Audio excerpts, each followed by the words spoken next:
দ্বীপ জেলা ভোলা থেকে বিভাগীয় শহর বরিশালের সাথে যোগাযোগ ব্যবস্থা সহজ করতে ভেদুরিয়া থেকে লাহারাট ফেরি সার্ভিস চালু হয় ২০০১ সালে। এই পথে ফেরি চালু হয় দক্ষিণ পূর্বাঞ্চলের সাথে যোগাযোগ অনেকটা সহজ হয়। ফলে ফেরিতে বাড়তে থাকে পণ্য বোঝাই ট্রাক সহ বিভিন্ন যানবাহনের চাপ। শীতের শুরু থেকে ভোলা বরিশাল নৌরুটের পানি স্বল্পতায় তৈরি হয়েছে নাব্য সংকট।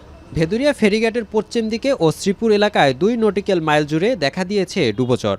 জোয়ারের সময় এসব ডুবোচরে ২ থেকে ৩ ফুট পানি থাকলেও ভাটার সময় শুকিয়ে চর জেগে ওঠে। ফলে গত ২ মাস ধরে সরাসরি ফেরি চলাচল ব্যাহত হচ্ছে। ছোট নৌযান স্বাভাবিকভাবে চলাচল করলেও বড় লঞ্চ বা ফেরি চলাচল করতে জোয়ারের উপর নির্ভর করতে হয়।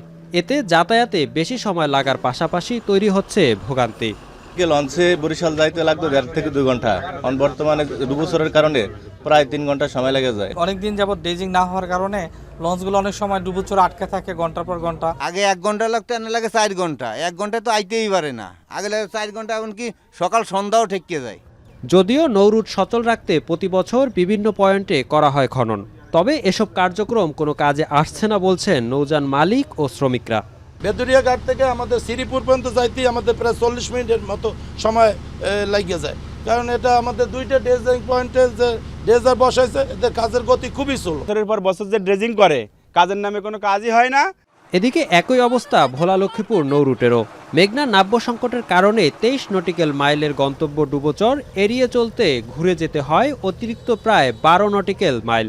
এ রুটের ফেরিগুলো চলছে জোয়ার ভাটার হিসাব করে, এতে বেড়েছে ভোগান্তি।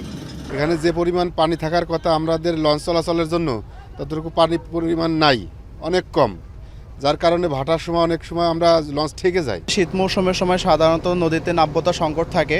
নাব্যতা সংকটের জন্য আমাদের ড্রেজিং কার্যক্রম বিআইডব্লিউটি থেকে চলমান। তারপর আমরা সমস্যা ফেস করতেছি, ভাটার সময় আমরা ফেরিগুলো চলাচল ব্যাহত হচ্ছে।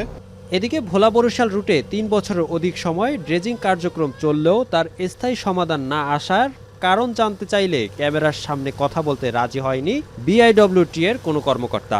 তবে দ্রুতই উপকূলীয় জেলার নৌপথগুলো নাব্য সংকট দূর করতে কাজ করছে বলে জানান নৌ উপদেষ্টা।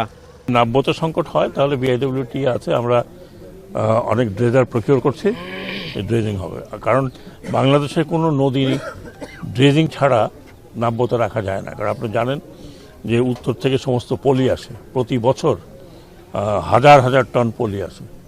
এমনকি আমাদের বড় বড় নদীতেও খনন করতে হয়। ভোলার সাথে বরিশাল ও লক্ষ্মীপুরের ২টি রুটে প্রতিদিন ৯টি ফেরি ও ২০টি যাত্রীবাহী লঞ্চ চলাচল করে। ইমতিয়াজুর রহমান, এখন ভোলা। কালার এক্সপার্ট, জর্জ স্যাপ এবং মাইল্ড অন হ্যান্ডস টেকনোলজি সমৃদ্ধ অরিক্স ক্রিস্টাল ওয়াশ আপনার লন্ড্রি এক্সপার্ট।